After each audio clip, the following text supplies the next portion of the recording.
નમસ્કાર, મારી શાળા KKBS યુટ્યુબ ચેનલમાં ધોરણ 9ના વિદ્યાર્થીઓનું હાર્દિક સ્વાગત છે। તો આપણે સામાજિક વિજ્ઞાન એટલે કે સાવી અને એમાં ઇતિહાસ પ્રથમ એકમ તદુપરાંત નાગરિકના બીજા એકમની પાઠ પહેલો બીજાની ચર્ચા કરી ગયા છીએ। આજે આ સામાજિક વિજ્ઞાન સાવીનો ત્રીજો એકમ એટલે કે ભૂગોળ એના વિશે આપણે હવે જોઈશું। તો એમાં ભૂગોળ પાઠ 1 અને આમ ક્રમ પ્રમાણે સાવી પાઠ 13 ભારત સ્થાન ભૂસ્તરીય રચના અને ભૂપૃષ્ઠ 1 વિશ્વના દેશોમાં ભારત આગવું સ્થાન ધરાવે છે। આપણે સૌ જાણીએ છીએ ભારત એક વિશાળ દેશ છે। ભારતીય સંસ્કૃતિ પ્રાચીનતમ છે।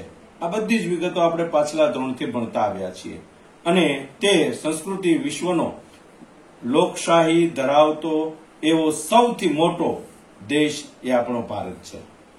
ભારતીય સંસ્કૃતિની સમન્વયકારી ભાવનાએ કોઈ પણ ધર્મ જાતિ કે પ્રજાને તરછોડી નથી અથવા તો છૂટી પાડી નથી, પરંતુ દરેકને માટે તેણે એટલે કે ભારતીય સંસ્કૃતિએ દરેકને માટે તેણે દ્વાર ખુલ્લા રાખ્યા છે અથવા તો એમ કહી શકીએ કે ખુલ્લા કર્યા છે અને આ રીતે તે સંસ્કૃતિએ આ પરદેશી લોકોને પણ આવકાર્યા છે। આમ સર્વ ધર્મ પ્રજા અને જાતિ પ્રત્યે સમભાવ એ ભારતની આગવી લાક્ષણિકતા છે અને તેથી તો ભારત સંસ્કૃતિનું સમન્વય બન્યું છે એ પણ હકીકત છે। કુદરતી અને માનવ સર્જિત અનેક આપત્તિઓ આવી હોવા છતાં ભારતે પોતાની પ્રગતિ અને વિકાસ અવિરતપણે ચાલુ રાખ્યા છે। આ ઉપરાંત ભારતીય સંસ્કૃતિના ઘડતર અને વિકાસની અંદર ભૌગોલિક પરિસ્થિતિએ પણ મહત્વનો ભાગ ભજવ્યો છે। તો અહીંયા આપણે જોઈશું ભારત સ્થાન કદ વિસ્તાર। ભૌગોલિક દ્રષ્ટિએ ભારત ઉત્તર ગોળાર્ધની અંદર આવેલો છે। તે એશિયા ખંડના દક્ષિણ ભાગમાં વિસ્તરેલો છે। ભારતના મુખ્ય ભૂમિખંડનો વ્યાપ 8 ડિગ્રી 4 ઇંચથી 37 ડિગ્રી 6 સેલ્સિયસ ઉત્તર અક્ષાંશ વૃત્ત અને 68 ડિગ્રી સેલ્સિયસ થી 97 ડિગ્રી સેલ્સિયસ એટલે કે 97 ડિગ્રી થી 25 ઇંચ એટલે કે ડિગ્રી સેલ્સિયસ પૂર્વ રેખાંશ વૃત્ત વચ્ચે આવેલો છે। ભારતની મધ્યમાંથી કર્કવૃત્ત પસાર થાય છે જે 23 ડિગ્રી થી 30 ડિગ્રી ઉત્તર અક્ષાંશ વૃત્ત ઉપર આવેલ છે અને દેશને બે ભાગની અંદર વિભાજિત કરે છે। તેનો ઉત્તર ભાગ વધુ પૂર્વ પશ્ચિમ દિશાઓમાં ફેલાયેલો છે। અહીં વિશાળ મેદાનો તથા હિમાલય પર્વત શ્રેણી આવેલા છે। કર્કવૃત્તથી દક્ષિણે આવેલું ક્ષેત્ર ત્રિકોણ આકાર ધરાવે છે। તેનો દક્ષિણ તરફનો ભૂભાગ એટલે કે ભૂમિનો ભાગ સાંકડો થતો જાય છે। આ મુખ્યત્વે દ્વીપકલ્પીય ઉચ્ચ પ્રદેશનો ભાગ છે। તેમાં પૂર્વ તથા પશ્ચિમના કિનારાના સાંકડા મેદાનોનો સમાવેશ થાય છે। ભારત દેશના અક્ષાંશીય અને રેખાંશીય વ્યાપ બંને લગભગ સરખા અર્થાત 30 ડિગ્રી સેલ્સિયસ છે, પરંતુ વાસ્તવિક રીતે કાશ્મીરથી કન્યાકુમારી ઉત્તરથી દક્ષિણ લંબાઈ 3214 કિલોમીટરની છે. પશ્ચિમે ગુજરાતથી શરૂ કરી પૂર્વે અરુણાચલ પ્રદેશ સુધીનો જે વિસ્તાર છે તે 2933 કિલોમીટર છે. રેખાંશીય તફાવતને કારણે તેના પૂર્વ તથા પશ્ચિમે આવેલા દૂરના સ્થળોના સ્થાનિક સમયમાં આશરે 2 કલાકનો તફાવત છે. જ્યારે અરુણાચલ પ્રદેશના પૂર્વ ભાગમાં સૂર્યોદય થાય છે એ જ સમયે પશ્ચિમ ગુજરાતની અંદર રાત હજુ બાકી હોય છે. એટલે કે ટૂંકમાં આપણે એમ કહી શકીએ કે વહેલી સવારના 4 વાગ્યાની આસપાસનો સમય થયો હોય. આમ ભારતના પ્રમાણ સમયની રેખા 82 ડિગ્રી 30 સેલ્સિયસ પૂર્વ રેખાંશ વૃત્ત છે, જે 5 રાજ્યોમાંથી પસાર થાય છે.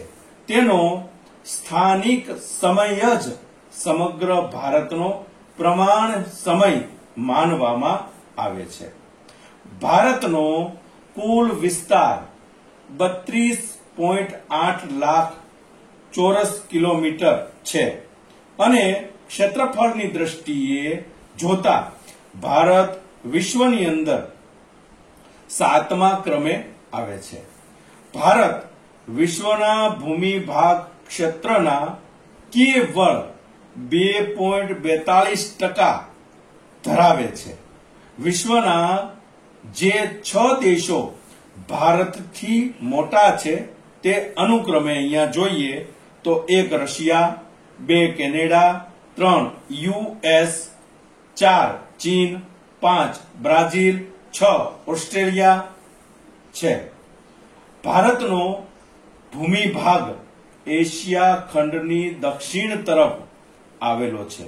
તેની ઉત્તરમાં ઊંચી પર્વત શ્રેણીઓ સેંકડો કિલોમીટર લંબાઈમાં પશ્ચિમથી પૂર્વ દિશાની અંદર પથરાયેલી છે. તેના કારણે તિબ્બત તથા ચીન સાથે આવન જાવન કેવળ ઊંચાઈએ આવેલા પર્વતીય ઘાટ મારફતે જ શક્ય છે. દક્ષિણમાં ભારતીય દ્વીપકલ્પની, પૂર્વમાં બંગાળાની ખાડી, પશ્ચિમમાં અરબ સાગર તથા દક્ષિણે હિન્દ મહાસાગર આવેલો છે. આ સમુદ્રનો જળ માર્ગ તરીકે ઉપયોગ થાય છે. જમીન માર્ગો પર્વતીય અવરોધોથી ઘેરાયેલો હોવા છતાંય ભારતે બહારથી આગમન થયેલા સાંસ્કૃતિક જે તત્વો છે એ તત્વોને સ્વીકાર્યા છે અને તેઓ ભારતીય સમાજની અંદર ભળી ગયા છે. ભારત પૂર્વ ગોળાર્ધમાં મોકાનું સ્થાન ધરાવે છે અને તેનું વ્યૂહાત્મક મહત્વ પણ વિશેષ છે, જેમાં પ્રાચીન કાળમાં પરસ્પર સંબંધોને વિકસાવવામાં સમુદ્રનું એમ કહી શકીએ કે મહત્વપૂર્ણ યોગદાન રહ્યું છે. હિન્દ મહાસાગરના શીર્ષસ્થ સ્થાને ભારત આવેલો છે. પૂર્વ આફ્રિકા, પશ્ચિમ એશિયા, દક્ષિણ એશિયા તથા દક્ષિણ પૂર્વ એશિયા દેશોની સાથે સમુદ્ર માર્ગો દ્વારા ભારતનો સંબંધ પ્રાચીન કાળથી રહ્યો છે. પરિણામે ભારતે આ દેશોની સાથે ઘનિષ્ઠ સાંસ્કૃતિક અને સાથે સાથે વ્યાપારિક સંબંધો પોતાના વિશિષ્ટ સ્થાનને કારણે વિકસાવ્યા છે. હિન્દ મહાસાગરમાં કોઈ પણ દેશની તટીય સીમા એટલે કે કાંઠાની સીમા ભારત જેવી નથી. ભારતના આ મહત્વના સ્થાનને કારણે એક મહાસાગરનું નામ એટલે કે હિન્દ મહાસાગર તેના નામ પરથી રાખવામાં આવ્યું છે. તો આ રીતે આંતરરાષ્ટ્રીય જળમાર્ગો ઉપર ભારતનું સ્થાન પણ મહત્વનું છે. ઈસવીસન 1869 સુએઝ નહેર શરૂ થવાથી ભારત અને યુરોપ વચ્ચેનું અંતર આશરે 7,000 કિલોમીટર ઘટી ગયું છે. પૂર્વ તથા દક્ષિણ પૂર્વ એશિયા અને ઓસ્ટ્રેલિયાથી આફ્રિકા તથા યુરોપને સાંકળતા જળ માર્ગો હિન્દ મહાસાગર થઈને જાય છે. દક્ષિણ આફ્રિકા થઈને આવતો જળમાર્ગ તથા સુએઝ જળમાર્ગ ભારત પાસેથી પસાર થાય છે. એ જ માર્ગ દ્વારા ઇન્ડોનેશિયાની મલાક્કા જે સામુદ્રી આખી ધુની છે એ સમુદ્ર ધુની થઈને પેસિફિક મહાસાગર પસાર કરીને કેનેડા તથા યુએસ પહોંચી શકાય છે. તો આ એક આખો સિલસિલો છે કે આખી પૃથ્વી ઉપરથી ભૌગોલિક દ્રષ્ટિએ કઈ રીતે અન્ય દેશોમાં ક્યાં ક્યાં જઈ શકાય. ભારતનો સંપર્ક વિશ્વના અનેક દેશો સાથે સદીઓથી છે. વસ્તુઓ અને વિચારોનું આદાન પ્રદાન પ્રાચીન કાળથી થઈ રહ્યું છે. આ જ પ્રમાણે ઉપનિષદોના વિચારો, રામાયણ તથા પંચતંત્રની જે વાર્તાઓ છે એ ચિકિત્સા પદ્ધતિ છે આપણી એ ભારતીય અંક અને દશાંશ પદ્ધતિ આ વગેરે વિશ્વના વિભિન્ન એટલે કે જુદા જુદા ભાગો સુધી પહોંચી શક્યા છે. ભારતના પાડોશી દેશો. દક્ષિણ એશિયામાં ભારતનું એક મહત્વપૂર્ણ સ્થાન છે. ભારતમાં 29 રાજ્યો, દિલ્હીનું રાજ્ય એક રાષ્ટ્રીય રાજધાની પ્રદેશ અને 6 સંઘ શાસિત પ્રદેશ છે. અહીંયા થોડો હું ફેરફાર કરું છું કે કુલ 28 રાજ્યો છે અને સંઘ રાજ્યો જેને કહે છે કેન્દ્ર સરકારના માધ્યમથી ચાલતા હોય એવા 8 અને સાથે દિલ્હી વાળું તો ખરું જ. અને ત્યારે આપણને ઘણું બધું જાણવાનું મન થાય કે 2 જૂન 1614 ના રોજ 2 જૂન 2014 ના રોજ તેલંગાણા તેના માતૃ રાજ્ય આંધ્રપ્રદેશમાંથી નવું 29મું રાજ્ય તે સમયે બન્યું છે. એ જ પ્રમાણે મેગા સિટી તરીકે ઓળખાય છે. ભારતની જમીન સીમા ઉત્તર પશ્ચિમમાં પાકિસ્તાન અને અફઘાનિસ્તાન સાથે અને એ સાથે સાથે ઉત્તર પૂર્વમાં ચીન, નેપાળ, ભૂતાન દેશ સાથે તથા પૂર્વની અંદર મ્યાનમાર અને બાંગ્લાદેશ સાથે જોડાયેલી છે. ભારતની દક્ષિણ દિશામાં સમુદ્ર કિનારે આપણા પડોશી દેશો શ્રીલંકા અને માલદીવ આવેલા છે. ભારત અને શ્રીલંકા પાલક આપણે એને PALK પાલક ની સામુદ્રુ ધુની અને મન્નારના અખાત દ્વારા અલગ પડતા જોવા મળે છે. અરબ સાગરમાં લક્ષદ્વીપ ટાપુઓ આવેલા છે, જ્યારે બંગાળાની ખાડીમાં અંદમાન નિકોબાર ટાપુઓ આવેલા છે. અને ત્યારે પછી ભારતનો દક્ષિણતમ છેડો એટલે કે ઇન્દિરા પોઈન્ટ વર્ષ 2004માં આવેલ સુનામીમાં જળમગ્ન થઈ ગયો હતો. આ સાથે અંદમાન નિકોબારના પણ કેટલાક ટાપુઓ સમુદ્રની અંદર ડૂબી ગયા. હવે ભૂસ્તરીય રચનાની વાત કરીએ તો ભારતના વર્તમાન ભૂપૃષ્ઠનું સ્વરૂપ પૃથ્વીનું ભૂ સંચલન પ્રક્રિયા અને બાહ્ય હલનચલન નું પરિણામ છે.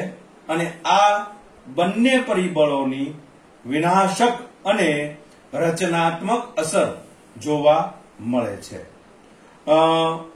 આ પ્રમાણે પૃથ્વીની સંરચના વિશેની જાણકારી ખૂબ જ રોચક છે. પૃથ્વીનો ઉપરનો પોપડો તેની નીચે રહેલા તેની નીચે રહેલા એસ્થોસ્ફિયરના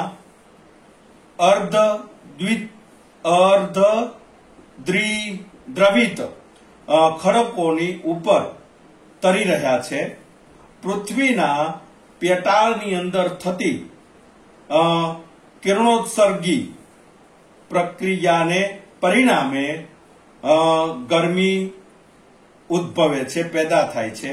અને એક દ્રવિત જે ખડકો છે એમાં સંવહનિક જે તરંગો એટલે કે મોજાઓ ઉત્પન્ન કરીને ભૂસપાટી તરફ જવાનો પ્રયત્ન કરે છે. અને એ રીતે ભૂકવચ તરફ ઉદ્ભવતા તરંગો એટલે કે મોજાઓ દ્વારા ઉપરનું જે પડ છે એ ફાટીને મોટા મોટા ટુકડાઓની અંદર વિભાજિત થઈ જાય છે, જેને મૃદાવરણીય સ્લેટ એટલે કે લિથોસ્ફિરિક પ્લેટ કહે છે. આવી 7 મુખ્ય ભૂસંચલનીય તકતીઓ એટલે કે પ્લેટો છે. કઈ કઈ તો એક પેસિફિક પ્લેટ, બીજું ઉત્તર અમેરિકન પ્લેટ, ત્રીજું દક્ષિણ અમેરિકન પ્લેટ, ચોથું યુરેશિયન પ્લેટ, પાંચમું આફ્રિકન પ્લેટ, છઠ્ઠું ઇન્ડો ઓસ્ટ્રેલિયન પ્લેટ, સાતમું એન્ટાર્કટિકા પ્લેટના નામે ઓળખાય છે. કેટલીક જગ્યાએ આ પ્લેટો એકબીજાથી દૂર થઈ રહી છે, જેને અપસારી પ્લેટ કહેવાય છે, જ્યારે કેટલીક એકબીજાની નજીક આવી રહી છે, જે અભિસારી પ્લેટ તરીકે ઓળખાય છે. અપસરણ અને અભિસરણની ક્રિયાથી ભૂપૃષ્ઠ ઉપર સ્તરભંગ અને સાથે સાથે ગેડીકરણ થાય છે. આ પ્લેટની ગતિવિધિઓ થકી લાખો વર્ષો દરમિયાન ભૂમિખંડોના આકારો અને સ્થાન ફેર બે પ્રક્રિયા થાય છે પણ થયા છે.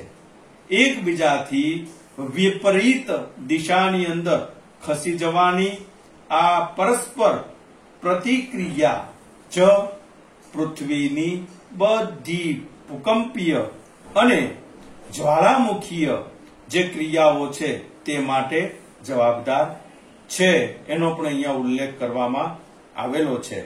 તો આ જ રીતે સરકતી કે ખસતી આ પ્લેટો જ્યાં એકબીજા સાથે ટકરાઈ રહી છે પર્વત નિર્માણનું કારણ બને છે અને એ પ્લેટો જ્યાં એકબીજાથી દૂર ખસે છે ત્યાં ભૂકંપ ત્યાં એમ કહી શકીએ કે ભૂમિખંડો અને મહાસાગરોની અંદર ફાટોનું નિર્માણ કરે છે. આ પ્લેટો ઉપર આવેલા ભૂમિખંડો નિરંતર ખસતા રહે છે. આ પ્રકારની પ્લેટોને રૂપાંતરિત પ્લેટ કહે છે. ભારત કરોડો વર્ષ પહેલા ગોંડવાનાલેન્ડ, આખું નામ છે ગોંડવાનાલેન્ડ નામના પ્રાચીન વિશાળ ભૂમિખંડનો ભાગ હતો. આ વિશાળ ભૂમિખંડની અંદર આજના દક્ષિણ અમેરિકા, આફ્રિકા, ઓસ્ટ્રેલિયા તથા એન્ટાર્કટિકાનો સમાવેશ થતો હતો. કાળક્રમે ગોંડવાનાલેન્ડ થી અલગ થઈને ઇન્ડો ઓસ્ટ્રેલિયા પ્લેટ વિશે ધીમે ધીમે ઉત્તર તરફ સરકવા લાગી અને તે ઉત્તર ગોળાર્ધની ઘણી મોટી યુરેશિયન પ્લેટ સાથે લગભગ 5 કરોડ વર્ષ પહેલા ટકરાય હોવાનું મનાય છે. ઇન્ડો ઓસ્ટ્રેલિયન પ્લેટ અને સાથે સાથે યુરેશિયન પ્લેટના ટકરાવ થકી તેથી સમુદ્રમાંથી હિમાલય છે એ હિમાલય પર્વત શ્રેણીનું નિર્માણ થયું એમ મનાય છે. હિમાલય પર્વત શ્રેણીની દક્ષિણે એક વિશાળ ખીણ બની જેમાં સમય જતા ઉત્તર દક્ષિણથી વહેતી નદીઓનો કાંપ ઠલવાયો. આ રીતે હિમાલય અને દ્વીપકલ્પીય ઉચ્ચ પ્રદેશની વચ્ચે અત્યારનો ગંગાનો મેદાની પ્રદેશ બન્યો. દ્વીપકલ્પીય ઉચ્ચ પ્રદેશોના ઉત્તર પશ્ચિમ ભાગમાં એક વિસ્તૃત જ્વાળામુખી પ્રસ્ફોટન થયું જેથી ઉચ્ચ પ્રદેશોનો પશ્ચિમ ભાગ તૂટીને નિમજ્જિત થઈ ગયો અને પરિણામે અરબ સાગરનું નિર્માણ થયું. આ ભૂ નિમજ્જનને કારણે જ પશ્ચિમ ઘાટ વધારે સુસ્પષ્ટ થઈ ગયો. આમ ભારતીય ભૂખંડની અંદર અનેક વિવિધતા જોવા મળે છે. એ સાથે જ ઉત્તરમાં ઊંચી વિસ્તૃત પર્વતમાળા આવેલી છે. તેની અંદર ઉચ્ચ પ્રદેશો, શિખરો, ઘાટ વગેરે આવેલા છે. એ સાથે સાથે ઉત્તર ભાગના મેદાનોના ગંગા, યમુના અને બ્રહ્મપુત્રા નદીઓ વહે છે. તેના કાંપથી આ મેદાનો છે તે રચાયા છે અને એ રીતે દક્ષિણનો દ્વીપકલ્પીય પ્રદેશ પ્રાચીનતમ છે, એટલે કે જૂનામાં જૂનો છે. દક્ષિણ ભારતના ઉચ્ચ પ્રદેશની બે ધાર સ્વરૂપો પૂર્વ પશ્ચિમ છેડા ઉપર તટીય મેદાનો આવેલા છે. આમ ભારત વૈવિધ્યસભર ભૂપૃષ્ઠ ધરાવે છે, એમાં કોઈ શંકા હોઈ શકે નહીં. તો વિદ્યાર્થી મિત્રો, આ પાઠને બરાબર સાંભળીને તૈયાર કરીશો. આના પ્રશ્નોના જવાબ તમને વોટ્સએપમાં પૂછીશું. આપ સૌનો આભાર. Thank you.